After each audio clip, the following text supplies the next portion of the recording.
بسم اللہ الرحمن الرحیم۔ پارہ نمبر 7 کا خلاصہ پیش خدمت ہے۔ اس پارہ نمبر 7 میں یقیناً مضامین تو بہت زیادہ ہیں، لیکن اختصار کے ساتھ چند چیزوں کی طرف بس اشارہ ہی کرنا مقصود ہے۔ جہاں سے 7واں پارہ شروع ہوتا ہے، یہ سورہ المائدہ چل رہی ہے۔ اللہ رب العزت نے حبشہ کے جو لوگ مسلمان ہوئے تھے اور مسلمان ہو کر وہ مدینہ میں آئے نبی کریم صلی اللہ علیہ وسلم کے پاس، اور آپ کے دست اقدس پر انہوں نے ایمان قبول کیا، ان کے ایمان کی ایک کیفیت اللہ تعالیٰ نے بیان فرمائی ہے، اور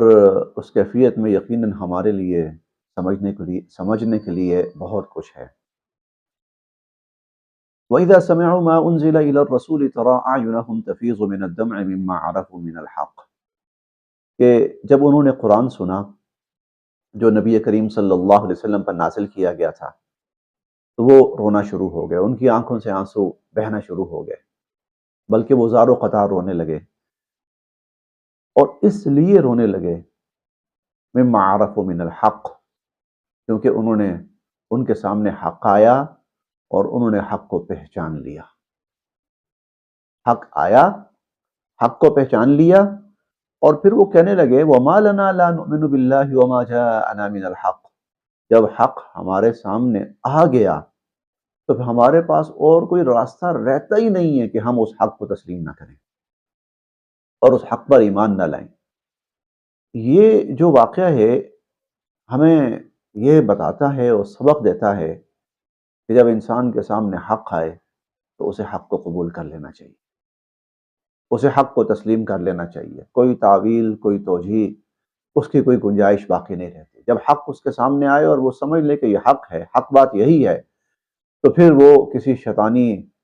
خواہش کا یا کسی شیطانی گمراہی کا شکار نہ ہو، بلکہ اس حق کو قبول کر لے۔ نتیجہ کیا ہوتا ہے؟ فَأَثَابَهُمُ اللَّهُ بِمَا قَالُوا جَنَّاتٍ تَجْرِي مِن تَحْتِهَا الْأَنْهَارُ خَالِدِينَ فِيهَا وَذَلِكَ جَزَاءُ الْمُحْسِنِينَ۔ اللہ تعالیٰ فرماتے ہیں کہ انہوں نے حق کو دیکھا، حق کو سمجھا، حق کو پہچانا اور حق کو مان لیا اور تسلیم کر لیا۔ نتیجتاً کیا ہوا؟ ہم نے انہیں جنت کا وارث بنا دیا، ہم نے اس عمل کے بدلے ان کو جنت عطا فرمائی، اور وہ جنت جس کے نیچے نہریں بہتی ہیں، اور اللہ کے ہاں جو نیک لوگ ہوتے ہیں ان کے لیے اللہ کے ہاں یہی اجر ہے، یہی صلہ اور یہی بدلہ ہے۔ تو یہ اس پارے کا ایک بہت بڑا پیغام اور بہت بڑا سبق ان لوگوں کا اللہ تعالیٰ نے یہ طرز عمل اس لیے بیان کیا، اور اس کا انجام بھی اس لیے بیان کیا کہ ہمیں یہ بتایا جائے کہ جب حق سامنے آئے تو پھر کرنا کیا ہے۔ اس پارے کے مضامین میں سے ایک مضمون اور ہے جو ہمیں پیش آتا رہتا ہے، اور وہ یہ ہے کہ جب انسان قسم کھائے، اور قسم اللہ رب العزت کے نام کی کھانی چاہیے۔ حضور علیہ الصلوۃ والسلام فرماتے ہیں من کان یؤمن باللہ والیوم الآخر، جو اللہ پر ایمان رکھتا ہے اور آخرت پر ایمان رکھتا ہے، اسے چاہیے کہ وہ صرف اللہ کی قسم کھائے تو یا پھر خاموش رہے۔ من کان حالفا فلیحلف باللہ، جس نے قسم کھانی ہے اس نے وہ اللہ کے نام کی قسم کھائے یا پھر خاموش رہے۔ اور پھر یہ بھی حدیث مبارکہ میں حضور علیہ الصلوۃ والسلام فرماتے ہیں کہ من حلف لغیر اللہ فقد اشرک باللہ، جس نے اللہ کے علاوہ کسی اور کی قسم کھائی اس نے اللہ کے ساتھ شرک کا ارتکاب کیا۔ تو قسم انسان جب کھائے تو قسم کھانے پر اللہ رب العزت نے یہاں پر چند باتیں بیان فرمائی۔ پہلی بات تو یہ ہے کہ قسم کو پورا کرے، جو قسم کھائی ہے اس قسم کو پورا کرے، اللہ کے نام کو کسی محض ذاتی غرض کے لیے، ذاتی مفاد کے لیے استعمال نہ کرے۔ اگر اس نے قسم کھائی ہے اور مستقبل کے حوالے سے قسم کھائی ہے کہ میں یہ کام کروں گا یا میں یہ کام نہیں کروں گا، تو اب اس کو چاہیے کہ وہ اس قسم کو پورا کرے۔ لیکن اگر وہ کسی وجہ سے اس قسم کو پورا نہیں کر پایا، جس چیز کی قسم کھائی تھی کروں گا نہیں کر پایا، اور یا جس چیز کی قسم کھائی تھی کہ نہیں کروں گا اور وہ اس نے کیا پھر بعد میں، تو گویا اس نے اپنی قسم توڑ دی۔ اب جب اس نے اپنی قسم توڑ دی ہے تو پھر اس کو چاہیے کہ وہ اللہ کے نام کی قسم توڑنے کا کفارہ ادا کرے۔ کیا کفارہ ہے؟ کفارہ یہ ہے فَإِطْعَامُ عَشْرَةِ مَسَاكِينَ فَكَفَّارَتُهُ إِطْعَامُ عَشْرَةِ مَسَاكِينَ کہ وہ 10 مساکین کو کھانا کھلائے، من اوسط ما تطعمون اہلیکم او کسوتہم، وہ نارمل کھانا جو عموماً انسان خود کھاتا ہے اپنے گھر والوں کو کھلاتا ہے، یعنی ان کے گھر میں عموماً جس طرح کا کھانا بنتا ہے اس طرح کا کھانا 10 مساکین کو 2 وقت کھلانا، 2 وقت کھلانا۔ اچھا، اگر کوئی شخص کھانا کسی وجہ سے نہیں کھلا پاتا، او کسوتہم، پھر دوسری صورت یہ ہے کہ ان کو 10 مساکین کو لباس مہیا کرے، ان کو کپڑے مہیا کرے۔ اور اگر یہ 2 چیزیں بھی نہیں ہو پاتی، فَمَن لَّمْ يَجِدْ فَصِيَامُ ثَلَاثَةِ أَيَّامٍ، تو پھر تیسرا کفارہ یہ ہے کہ وہ 3 روزے رکھے، ان تینوں میں سے کوئی ایک ادا کرے۔ سب سے پہلے تو یہ ہے کہ 10 مساکین کو کھانا کھلائے، اگر کسی وجہ سے کھانا کھلانا ممکن نہیں ہے لباس مہیا کرے، اور اگر کسی وجہ سے لباس مہیا کرنا بھی اس کے لیے مشکل ہے تو پھر اس کے لیے تیسری جو آپشن ہے وہ 3 روزے رکھنا ہے۔ ذَلِكَ كَفَّارَةُ أَيْمَانِكُمْ إِذَا حَلَفْتُمْ وَاحْفَظُوا أَيْمَانَكُمْ، اللہ فرماتے ہیں یہ تمہاری قسموں کا کفارہ ہے، جب تم قسم کھاؤ تو پھر اس قسم کو پورا کیا کرو۔ تیسرا جو مضمون ہے اس 7ویں پارے کا، وہ 4 چیزوں کی ابدی اور قطعی حرمت کا تذکرہ ہے،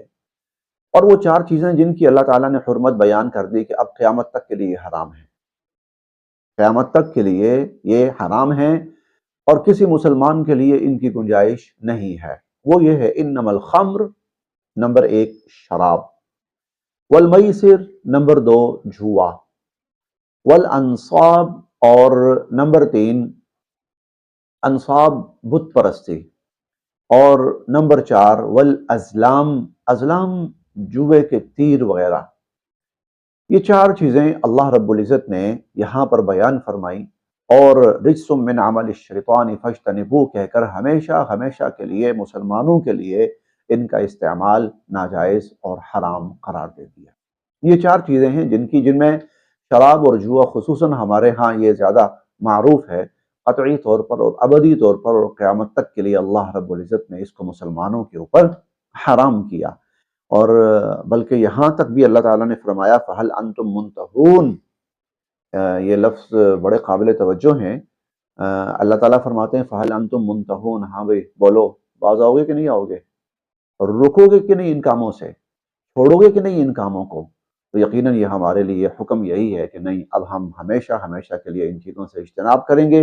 اور ان چیزوں کے قریب بھی کبھی نہیں جائیں گے۔ اسی طرح اس پارے کے مضامین میں سے ایک اللہ تعالیٰ کی طرف سے آزمائش کا تذکرہ ہے، آزمائش کا تذکرہ ہے۔ بظاہر تو صحابہ کرام کو سامنے رکھتے ہوئے ان کے سامنے ایک چھوٹی سی آزمائش رکھی گئی ہے، لیکن در حقیقت یہ قیامت تک کے لوگوں کے لیے یہ آزمائش ہے، یہ آزمائش سب کے لیے کھلی ہوئی ہے۔ اور وہ کیا؟ صحابہ کرام رضوان اللہ علیہم اجمعین جب حج کے لیے جاتے تھے یا عمرے کے لیے جاتے تھے تو انسان جب احرام باندھ لیتا ہے اور حرم کی حدود میں چلا جاتا ہے تو وہاں پر شکار کرنا اب منع ہو جاتا ہے، شکار نہیں کر سکتا انسان۔ لیکن عجیب بات یہ ہوتی تھی کہ اب جب کہ شکار منع ہے تو شکار سامنے قریب ہے، اور اتنا قریب ہے اور اتنا سامنے ہے، اور اس کا پکڑنا اتنا آسان ہے کہ تنالہ ایدیکم ورماحکم، چاہو تو ہاتھ بڑھا کر پکڑ لو، اور چاہو تو اپنا نیزہ اس کو مار کر شکار کر لو اور اس کو پکڑ لو، تو بالکل سامنے ہے، پکڑنا آسان، لیکن حکم یہ ہے کہ نہیں پکڑنا، احرام باندھا ہوا ہے۔ اب یہاں اللہ تعالیٰ ایک بات کہہ رہے ہیں، وہ بات سنیے اور سمجھیے، وہ یہ ہے لِيَعْلَمَ اللَّهُ مَنْ يَخَافُهُ بِالْغَيْبِ، اللہ یہ دیکھنا چاہتے ہیں کون ہے جو بن دیکھے اللہ سے ڈرتا ہے اور اللہ کی نافرمانی سے بچتا ہے۔ بن دیکھے، بظاہر تو ایسا ہی ہے نا کہ اس نے اللہ کو نہیں دیکھا، وہ یہ تو نہیں دیکھ رہا کہ اللہ تعالیٰ مجھے دیکھ رہے ہیں، لیکن اللہ دیکھ رہے ہیں۔ اللہ دیکھنا چاہتے ہیں کون ہے کہ جو بن دیکھے اللہ سے ڈرے۔ ہمارے سامنے ایسے بیسیوں مواقع آتے ہیں، سینکڑوں مواقع آتے ہیں، ہماری پہنچ ہوتی ہے، ہمارا ہاتھ پڑ رہا ہوتا ہے، ہم چاہیں تو وہاں پر وہ برائی اور گناہ اس کو حاصل کر سکتے ہیں، اور اس کو کیش بھی کر سکتے ہیں اور اس کو کیش بھی کر سکتے ہیں۔ اب وہاں پر اللہ دیکھنا چاہتے ہیں کہ من یخافہ بالغیب، کون ہے جو بن دیکھے اللہ سے ڈرتا ہے۔ اللہ تعالیٰ فرماتے ہیں لَيَبْلُوَنَّكُمُ اللَّهُ، یہ اللہ تعالیٰ کی طرف سے تمہاری آزمائش ہے۔ تو ایسا کوئی بھی موقع جب آئے ہم کر سکتے ہیں، ہمارا ہاتھ پڑتا ہے، ہم ہماری پہنچ ہے، ہمارے وسائل ہیں، وہ چیز ہمارے، لیکن اللہ نے منع کیا ہے، ناجائز ہے، حرام ہے، گناہ ہے، تو پیغام یہی ہے کہ نہیں، اللہ کے لیے اس کام کو چھوڑ دو۔ اسی طرح اس پارے کے مضامین میں سے، کیونکہ یہ ایک امتحان اور آزمائش کا تذکرہ تھا، اسی طرح ایک اور امتحان اور ایک اور آزمائش بھی ہے انسان کی۔ وہ امتحان اور آزمائش یہ ہے کہ کئی دفعہ انسان دیکھتا ہے کہ جو لوگ غلط راستوں پہ چل رہے ہیں اور حرام کما رہے ہیں اور ظلم کے ذریعے مال و دولت اور دنیا کی آسائشیں اور دنیا کی چیزیں کما رہے ہیں، تو انسان کو بسا اوقات تھوڑی سی حیرت ہوتی ہے، اور انسان ان کو بڑی رشک بھری نظروں سے دیکھتا ہے، دیکھو ان کے پاس کتنا کچھ ہے، دیکھو ان کے کیا وارے نیارے ہیں، دیکھیں ان کے پاس کتنی کثرت ہے، لیکن ہے حرام کی، ہے حرام ہے ناجائز ہے۔ دنیا ان کو جانتی ہے، دنیا ان کو ان کے پیچھے بھاگتی ہے، لیکن ان کا راستہ ناجائز ہے، حرام کا ہے۔ ان کی آج کل کی جو اصطلاح ہے، جدید اصطلاح ہے، اور سوشل میڈیا کی جو آج کل اصطلاحات ہیں، ویورشپ کتنی زیادہ ہے ان کی، اور ان کے ویوز کتنے زیادہ ہیں، اور ان کے فالوورز کتنے زیادہ ہیں، اور ان کے سبسکرائبرز کتنے زیادہ ہیں، لیکن ہیں وہ ناجائز، لیکن ہیں وہ حرام کے وارے نیارے ہیں،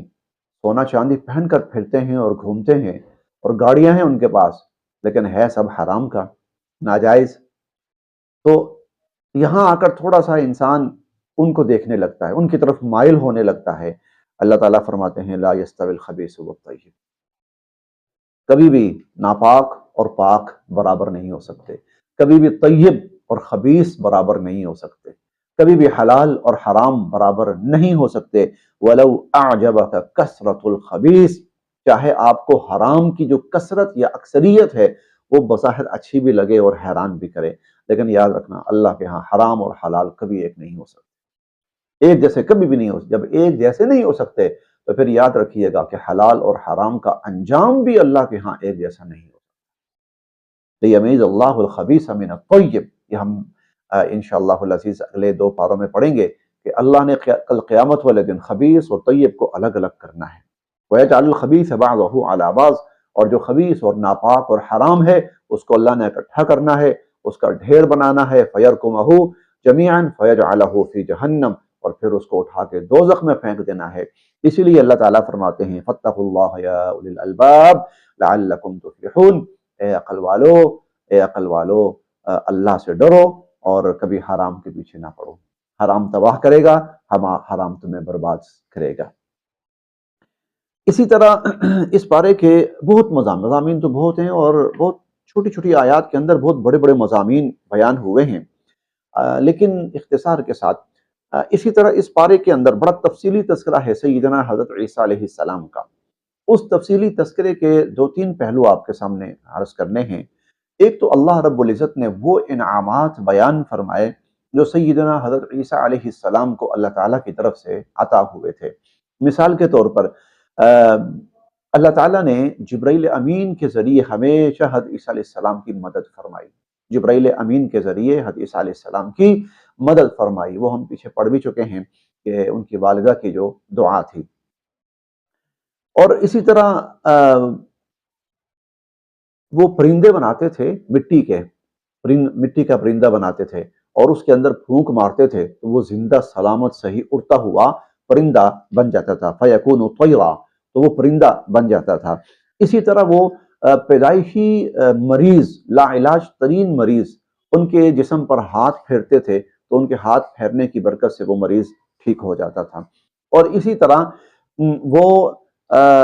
مردوں کو زندہ کرتے تھے، قبر پہ جاتے تھے، کہتے تھے قم بإذن اللہ، اللہ کے حکم سے کھڑا ہو جا، تو وہ مردہ اللہ کے حکم سے کھڑا ہو جاتا تھا،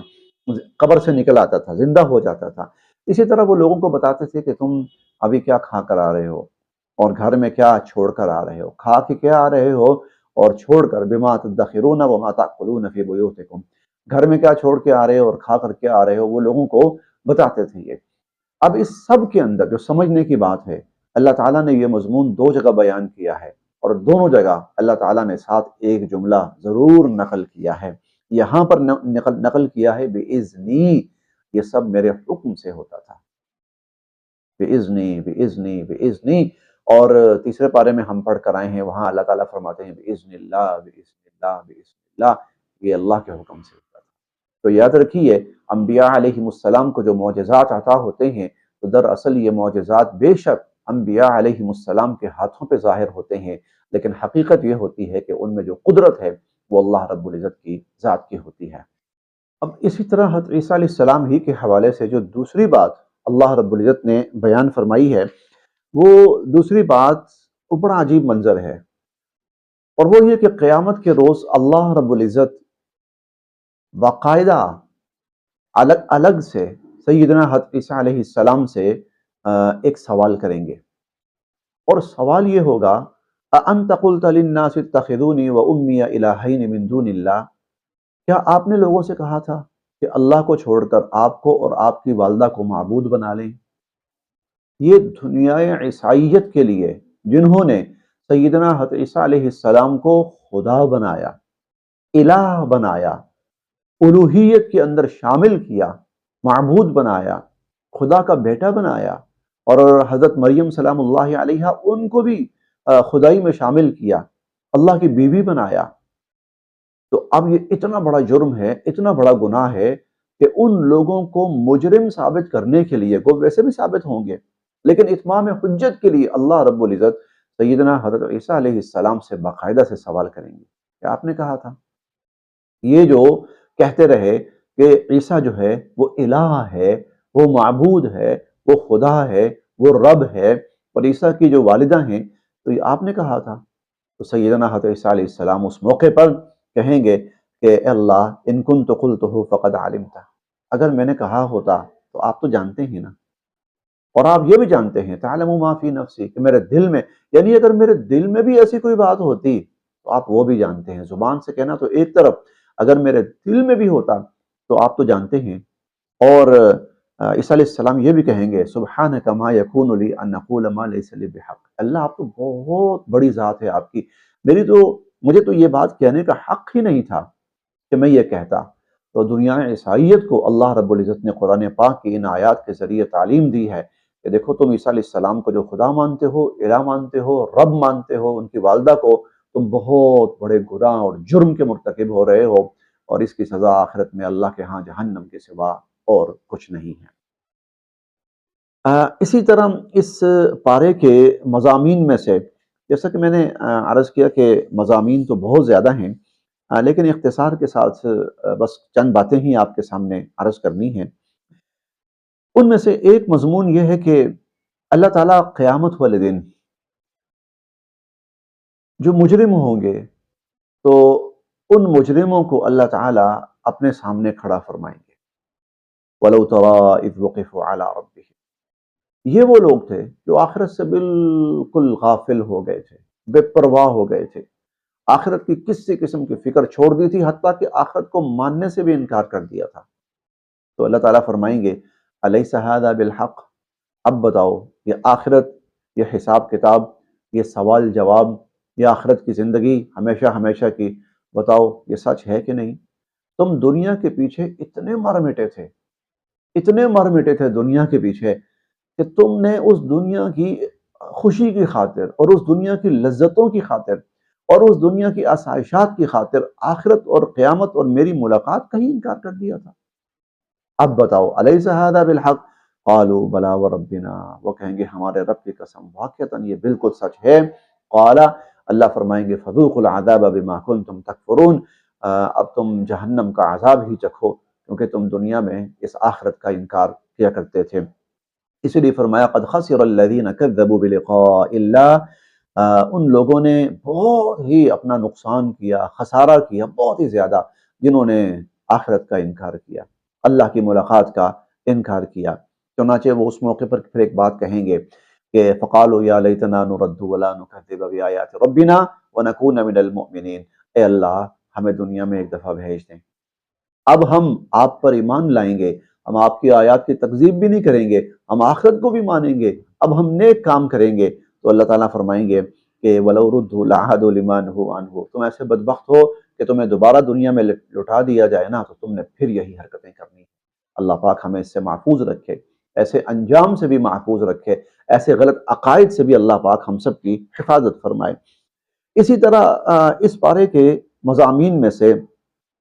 ایک جو مضمون ہے وہ حضرات صحابہ کرام رضوان اللہ تعالی علیہم اجمعین کی بہت بڑی دلجوئی ہے اور ان کی بہت بڑی حوصلہ افزائی ہے، کیونکہ وہ مشکل ترین وقت میں نبی کریم صلی اللہ علیہ وسلم پر ایمان لائے۔ تو ان کی دلجوئی یہ ہے کہ کفار کہتے تھے کہ ہم آپ کے پاس آنے کو تیار ہیں، ہم آپ کی محفل میں بیٹھنے کو تیار ہیں، ہم آپ کی بات سننے کو تیار ہیں، لیکن مسئلہ یہ ہے کہ آپ کے پاس جو لوگ بیٹھے ہوتے ہیں نا، ان کے ساتھ بیٹھنا ہمارے شایان شان نہیں ہے، ہم ان کے ساتھ نہیں بیٹھ سکتے، اگر تو آپ ایسا کریں کہ ان کو ہٹا دیں، ہم آیا کریں نا تو ان کو ہٹا دیں آپ،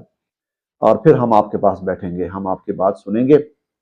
یہ ہمارے ملازمین ہیں، یہ ہمارے غلام ہیں، یہ چھوٹے درجے کے لوگ ہیں۔ اللہ رب العزت نے نبی کریم صلی اللہ علیہ وسلم سے فرمایا،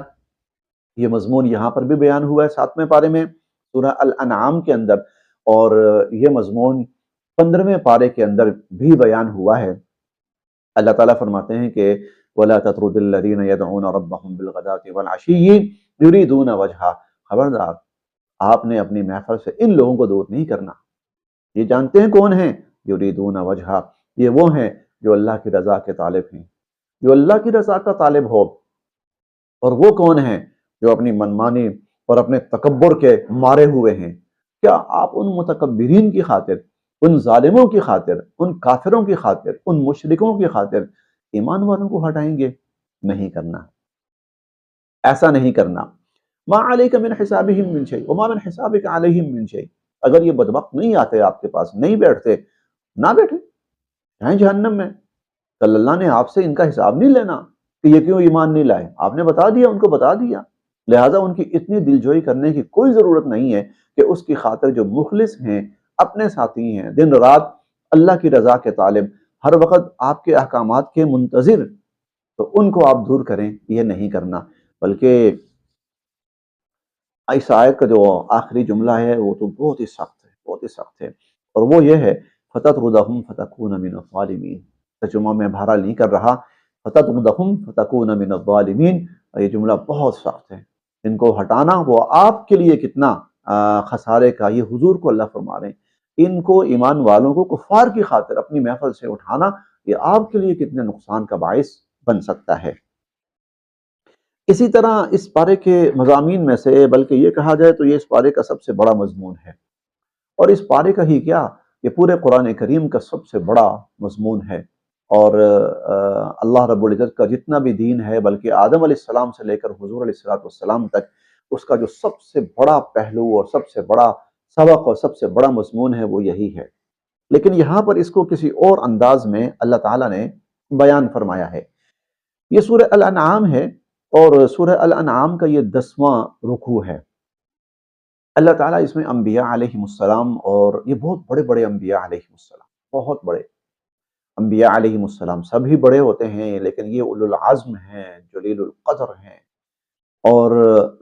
ہر نبی اپنی جگہ ایک الگ شان رکھتا ہے، مقام رکھتا ہے۔ آپ دیکھیں ان انبیاء علیہم السلام کے اندر سیدنا حضرت ابراہیم خلیل اللہ بھی ہیں، ان کے بیٹے حضرت اسحاق علیہ السلام بھی ہیں، ان کے بیٹے حضرت اسماعیل علیہ السلام بھی ہیں، اسحاق علیہ السلام کے بیٹے حضرت یعقوب علیہ السلام بھی ہیں، حضرت یعقوب علیہ السلام کے بیٹے حضرت یوسف علیہ السلام بھی ہیں، اور ان انبیاء علیہم السلام کے اندر حضرت نوح علیہ السلام بھی ہیں، حضرت موسیٰ علیہ السلام کلیم اللہ وہ بھی ہیں، حضرت عیسیٰ علیہ السلام روح اللہ وہ بھی ہیں، حضرت اسماعیل، حضرت یونس علیہ السلام بھی ہیں مچھلی والے، حضرت سلیمان علیہ السلام بھی ہیں، جلیل القدر ترین سلطنت والے حضرت داؤد علیہ السلام بھی ہیں خلیفۃ اللہ کے لقب سے، جن کو ملقب فرمایا گیا، یہ سب ایک جگہ 17 انبیاء علیہ السلام ایک رکوع میں تذکرہ، یہ پورے قرآن کریم میں اور کہیں نہیں ہے، یہیں پر ہے۔ تو ان کا نام لیا، ان پر جو اللہ کے انعام ہوئے وہ بیان کیے، جیسے وَاجْتَبَيْنَاهُمْ وَهَدَيْنَاهُمْ إِلَىٰ صِرَاطٍ مستقیم، ان کا تقرر ہوا، ان کا چناؤ ہوا، ان کو منتخب کیا گیا اور ان کو سیدھے راستے کی طرف سب سے بڑی ہدایت اور رہنمائی دی گئی۔ لیکن جو بات کہنی ہے اللہ تعالیٰ نے یہاں پر یہ کیا، وَلَوْ أَشْرَكُوا،